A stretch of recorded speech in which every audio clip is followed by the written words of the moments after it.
ത്രിയേക ദൈവതിരുനാമത്തിന് മാത്രം ഉണ്ടായിരിക്കട്ടെ. എല്ലാവർക്കും നമസ്കാരം. ഞാൻ ഒരുപാട് നാളുകൾക്ക് ശേഷമാണ് ഈ ചാനലിൽ ഒരു വീഡിയോ അപ്ലോഡ് ചെയ്യാൻ പോകുന്നത്. അതിനൊരു കാരണമുണ്ട്. എൻ്റെ ജീവിതത്തിലെ ഒരു പ്രധാനപ്പെട്ട ഒരു കാര്യം നടന്നതിന് ശേഷമാണ്, അതായത് ഞാനൊരു അമ്മയായി. ദൈവം തമ്പുരാൻ എനിക്കൊരു മകളെ നൽകി അനുഗ്രഹിച്ചു. ഇന്ന് കുഞ്ഞിന് 11 മാസമാണ്. ഇന്ന് ഞാൻ നിങ്ങളോട് ഈ വീഡിയോയിലൂടെ ഷെയർ ചെയ്യാൻ ആഗ്രഹിക്കുന്നത് എങ്ങനെയാണ് ഒരു കുഞ്ഞു വേണം എന്നുള്ള എൻ്റെ ആഗ്രഹത്തെ ദൈവം തമ്പുരാൻ മാനിച്ചതെന്നും അതിന് കൃപാസന മാതാവ് എന്നെ എങ്ങനെ സഹായിച്ചെന്നും എൻ്റെ പ്രസവ സമയത്തും ഗർഭകാലത്തും പോസ്റ്റ്പാർട്ടം ടൈമിലും ഒക്കെ ദൈവം തമ്പുരാൻ എന്നെ എങ്ങനെയാണ് കരുതിയതെന്നും ആണ് ഞാൻ ഈ വീഡിയോയിലൂടെ നിങ്ങളോട് പറയാൻ ആഗ്രഹിക്കുന്നത്. എൻ്റെ വിവാഹം കഴിഞ്ഞ് കുറച്ച് നാൾ എൻ്റെ ഹസ്ബൻഡ് ഗൾഫിലായിരുന്നു. കല്യാണം കഴിഞ്ഞ് 1 മാസം കഴിഞ്ഞപ്പോൾ തന്നെ പുള്ളി ഗൾഫിലേക്ക് പോയി. പിന്നെ ഞാൻ നാട്ടിലായിരുന്നു. അതിനുശേഷം ഒരു കുഞ്ഞ് വേണമെന്ന് എനിക്ക് അതിയായ ആഗ്രഹം ഉണ്ടായിരുന്നു. അങ്ങനെ ഞാൻ എൻ്റെ ഹസ്ബൻഡിൻ്റെ അടുക്കൽ വിദേശത്ത് പോയി നിന്നു. ആ സമയത്ത് ഹസ്ബൻഡ് സാമ്പത്തികമായിട്ട് അത്ര നല്ല സ്റ്റേജിലല്ലായിരുന്നു. പക്ഷേ ഒരു കുഞ്ഞു വേണം എന്നുള്ള എൻ്റെ നിർബന്ധം കാരണം കുറച്ച് സ്വർണ്ണമൊക്കെ പണയം വെച്ചും വിറ്റും ഒക്കെയാണ് നമ്മൾ പോയത്. ഏതാണ്ട് 4 മാസം ഞാനവിടെ നിന്നു. വിസിറ്റിംഗ് വിസയിലാണ് പോയത്. ആദ്യത്തെ 2 മാസം കഴിഞ്ഞതിന് ശേഷം നാട്ടിൽ വന്ന് പിന്നെയും വിസ എടുത്ത് പിന്നെ പോവായിരുന്നു. അപ്പോൾ 2 മാസം കഴിഞ്ഞപ്പോൾ നാട്ടിലെത്തിയ സമയത്ത് പിന്നെയും കുറച്ച് സ്വർണ്ണമൊക്കെ പണയം വെച്ചും വിറ്റും ഒക്കെയാണ്. രണ്ടാമത്തെ മാസം 2 മാസം ഹസ്ബൻഡ് എടുത്തു. അത് കഴിഞ്ഞിട്ടും നമ്മൾ ഗർഭിണിയായില്ല. അപ്പോൾ എൻ്റെ നിർബന്ധത്തിന് 4 മാസം ഒരുമിച്ച് നിൽക്കാമെന്ന് ഞാൻ നിർബന്ധം പിടിച്ചതുകൊണ്ട് 2 മാസം കഴിഞ്ഞ് തിരിച്ച് നാട്ടിൽ വന്ന് എൻ്റെ കുറച്ച് സ്വർണം വിറ്റു, കുറച്ച് പണയം വെച്ചു. ആ കാശ് കൊണ്ട് പിന്നെ 2 മാസത്തേക്ക് ഞങ്ങൾ ഗൾഫിലേക്ക് പോയി. ആ സമയത്ത് 3 മാസമായി. അത് കഴിഞ്ഞിട്ടും ഞാൻ പ്രഗ്നൻ്റ് ആയില്ല. അപ്പോൾ ഞാൻ എൻ്റെ ഹസ്ബൻഡിനോട് ചോദിച്ചു, അതായത് ഈ 4 മാസം നമ്മൾ ഒരുമിച്ച് നിന്നിട്ടും നമുക്ക് കുഞ്ഞുങ്ങളൊന്നും ഉണ്ടായില്ലെങ്കിൽ എന്ത് ചെയ്യുമെന്ന്. അപ്പോൾ ഹസ്ബൻഡ് പറഞ്ഞു, നമ്മുടെ വിധിയിൽ നിന്ന് കരുതാം. പക്ഷേ എനിക്ക് അങ്ങനെ കരുതാനൊരു എന്താ പറയുക മനസ്സിലായിരുന്നു. എനിക്കൊരു കുഞ്ഞു വേണം. ഞാനിങ്ങനെ മനസ്സിലിങ്ങനെ ആലോചിച്ചു. ഞാൻ മാതാവിനോട് പ്രാർത്ഥിക്കും, ദൈവം തമ്പുരാനോട് പ്രാർത്ഥിക്കും, ചോദിച്ച് ഞാനൊരു കുഞ്ഞിനെ വാങ്ങിക്കും. അപ്പോൾ ഞാൻ നാട്ടിൽ നിന്ന് പോകുമ്പോൾ ഇവിടുന്ന് കൃപാസന മാതാവിൻ്റെ ഫോട്ടോയൊക്കെ കൊണ്ടുപോയായിരുന്നു. അപ്പോൾ ഞാൻ രാവിലെയും വൈകിട്ടും ഈ ഫോട്ടോയുടെ മുമ്പിൽ തിരി കത്തിച്ച് വെച്ച് പ്രാർത്ഥിക്കുമായിരുന്നു. അപ്പോൾ 2 മാസം കഴിഞ്ഞിട്ട് ഞാൻ നാട്ടിൽ വന്ന സമയത്ത്, അന്ന് ഞാൻ ഗർഭിണിയൊന്നും അല്ല, പക്ഷേ ഞാൻ ഒരു കടയിൽ പോയി കൊച്ചു കുഞ്ഞുങ്ങളുടെ കയ്യിലും കാലിലും ഒക്കെ ഇടുന്ന സോക്സും പിന്നെ കുറച്ച് കെട്ടുടുപ്പും ഒക്കെ വാങ്ങിച്ച് അതുകൊണ്ടാണ് പിന്നെ നമ്മൾ ഗൾഫിലെത്തിയത്. അപ്പോൾ ഈ ചെറിയ കെട്ടുടുപ്പും സോക്സും ഒക്കെ ഞാൻ ആ തിരി കത്തിക്കുന്ന ടേബിളിൻ്റെ അവിടെ കൊണ്ടുവച്ചിട്ട് മാതാവിനോട് പ്രാർത്ഥിക്കും, എൻ്റെ അമ്മേ, ഈ ഡ്രസ്സുകളൊക്കെ ഇടാൻ എനിക്കൊരു അവകാശിയെ വേണം. അപ്പോൾ അത് കഴിഞ്ഞ് അത് 3-ാം മാസം തൊട്ടാണ് അങ്ങനെ പ്രാർത്ഥിച്ചു തുടങ്ങിയത്. 4-ാം മാസം, അതായത് ഞാൻ തിരിച്ച് നാട്ടിലേക്ക് ഞാൻ വരുന്നതിൻ്റെ തലേ ദിവസം മനസ്സിലായി, അതായത് ഞാൻ ഗർഭിണിയാണെന്ന്. അതുമാത്രമല്ല, ഞാൻ 3 മണിക്ക് പ്രാർത്ഥിച്ചാൽ നമ്മുടെ എന്താഗ്രഹവും സാധിച്ചു കിട്ടുമെന്ന് ഒരു വിശ്വാസം ഉള്ളതുകൊണ്ട് ഞാൻ പകൽ 3 മണിക്ക് അലാറം വെച്ച് മാതാവിൻ്റെ അടുക്ക പോയി ഇങ്ങനെ പ്രാർത്ഥിക്കുക, എൻ്റെ അമ്മ എനിക്കൊരു കുഞ്ഞിനെ വേണമെന്ന്. പിന്നെ അങ്ങനെ ഞാൻ ഗർഭിണിയായി. നാട്ടിലേക്ക് തിരിച്ചു വരുന്നതിൻ്റെ ജസ്റ്റ് 1 ദിവസം മുന്നെയാണ് നമ്മൾ അറിയുന്നത് ഞാൻ ഗർഭിണിയാണെന്ന്. പിന്നെ ഗർഭകാലമാണ്. ഗർഭകാലത്ത് ദൈവം തമ്പുരാൻ എന്നെ കരുതി, മാതാവ് എന്നെ കരുതി. ഞാൻ എൻ്റെ വീട്ടിലായിരുന്നു. എനിക്ക് ഛർദ്ദിലൊന്നുമില്ലായിരുന്നു. ആകെ ഞാൻ പ്രഗ്നൻസിയിൽ ഛർദ്ദിച്ചത് 2 പ്രാവശ്യമായിരുന്നു. 2 പ്രാവശ്യം. ഞാൻ ഛർദ്ദിലൊക്കെ ഒരുപാട് പേടിയുള്ള ഒരാളാണ്. ഞാനിങ്ങനെ വിഷമിച്ചു, ഞാൻ പ്രഗ്നൻ്റായി ഛർദ്ദിക്കാനൊക്കെ തുടങ്ങി എന്താവും. പക്ഷേ അവിടെ എന്നെ ദൈവം തമ്പുരാൻ കരുതി. ആകെ ഞാൻ 2 പ്രാവശ്യമേ ഛർദ്ദിച്ചുള്ളൂ. പിന്നെ എനിക്ക് ഉണ്ടായൊരു ബുദ്ധിമുട്ടെന്ന് പറഞ്ഞാൽ നല്ല ക്ഷീണമായിരുന്നു. എഴുന്നേൽക്കാൻ പോലും പറ്റത്തില്ല, അതുപോലെ ക്ഷീണം. അങ്ങനെ ആകെ 2 പ്രാവശ്യമേ ഞാൻ എൻ്റെ പ്രഗ്നൻസി ടൈമിൽ ഛർദ്ദിച്ചുള്ളൂ. അതിനുശേഷം തല കറക്കം അങ്ങനെയുള്ള എൻ്റെ അമ്മയൊക്കെ എന്നോട് പറയുന്നു യൂറിനറി ഇൻഫെക്ഷൻ, മൂത്രത്തിൽ അണുബാധയൊക്കെ ഉണ്ടാവും, അവർക്കൊക്കെ അങ്ങനെ ഉണ്ടായി. പക്ഷേ എനിക്ക് അങ്ങനെയുള്ള പ്രശ്നങ്ങളൊന്നും ഇല്ലായിരുന്നു. ആകെ നല്ല ക്ഷീണം ഉണ്ടായിരുന്നു, ഒന്നും ചെയ്യാൻ വയ്യ, ഭയങ്കര ക്ഷീണം. ആദ്യത്തെ 3 മാസം നല്ല ക്ഷീണമായിരുന്നു. പിന്നെ മുട്ടിനങ്ങ് കഴപ്പായിരുന്നു, എപ്പോഴും കിടക്കണം, കാലിൻ്റെ മുട്ടിന് കഴപ്പോ, അത് മാത്രമേ ഉള്ളായിരുന്നു. ദൈവം തമ്പുരാൻ അനുഗ്രഹിച്ച് എനിക്ക് പ്രശ്നം, വേറെ പ്രശ്നങ്ങളൊന്നും ഇല്ലായിരുന്നു. അതിനുശേഷം 4 മാസമൊക്കെ ആയപ്പോഴത്തേനും ഞാൻ കുറച്ചുകൂടെ ആക്റ്റീവായി നടക്കാനൊക്കെ തുടങ്ങി. അതിനിടയ്ക്ക് ഞാൻ ഒറ്റയൊക്കെ തൂക്കുമായിരുന്നു വീട്ടിൽ. അങ്ങനെ 7 മാസമായപ്പോഴത്തേനും പിന്നെയും ക്ഷീണം, 8 മാസമൊക്കെ ആയപ്പോഴത്തേനും പിന്നെയും ക്ഷീണം. അങ്ങനെ എൻ്റെ പ്രഗ്നൻസി ടൈമിൽ വലിയ ആരോഗ്യ പ്രശ്നങ്ങളൊന്നും ഇല്ലാതെ കൃപാസന മാതാവ് എന്നെ കരുതി.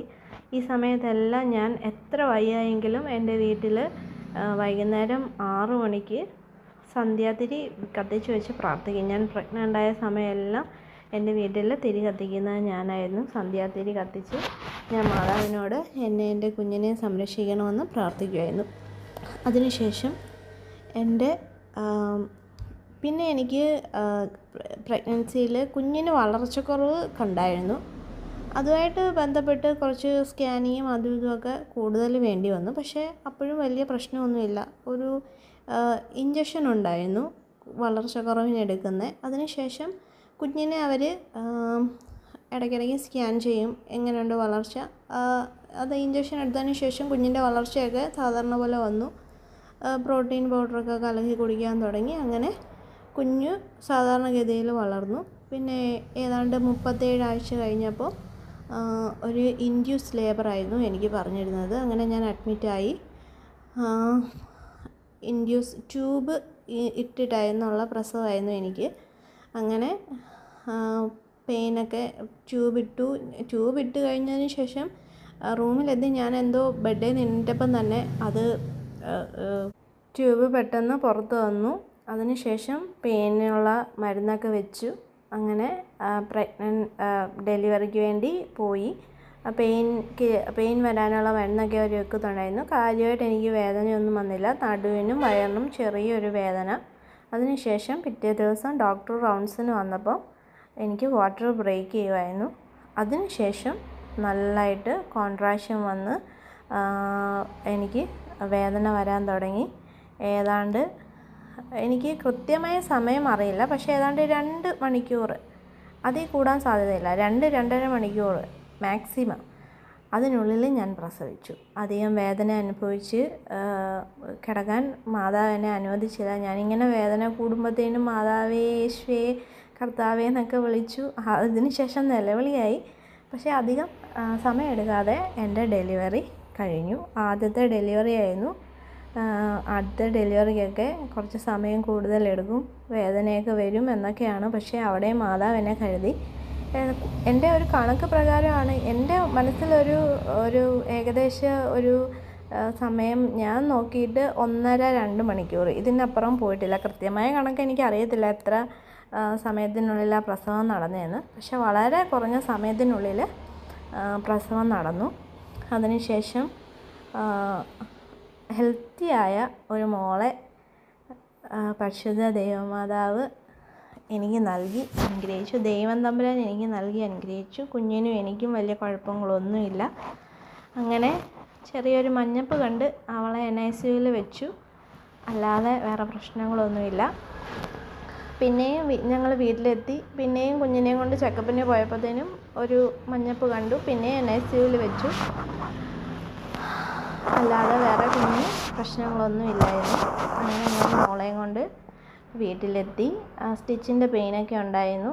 സ്റ്റിച്ചിൻ്റെ പെയിനൊക്കെ വേണ്ടി ഞാൻ പ്രിപ്പയർഡ് അല്ലായിരുന്നു. അതുകൊണ്ട് കുറച്ച് പെയിൻ്റെ പ്രശ്നങ്ങളൊക്കെ ഉണ്ടായിരുന്നു. അല്ലാതെ എനിക്ക് വലിയ ആരോഗ്യ പ്രശ്നങ്ങളൊന്നുമില്ല. എൻ്റെ പോസ്റ്റ്മോർട്ടം ടൈമിലും എൻ്റെ പ്രഗ്നൻസി ടൈമിലും ഒക്കെ ദൈവം തമ്പുരാനും മാതാവും ഈശമ്പുരാനും എന്നെ കരുതി. എൻ്റെ മൂക്കിന്ന് 11 മാസമുണ്ട്.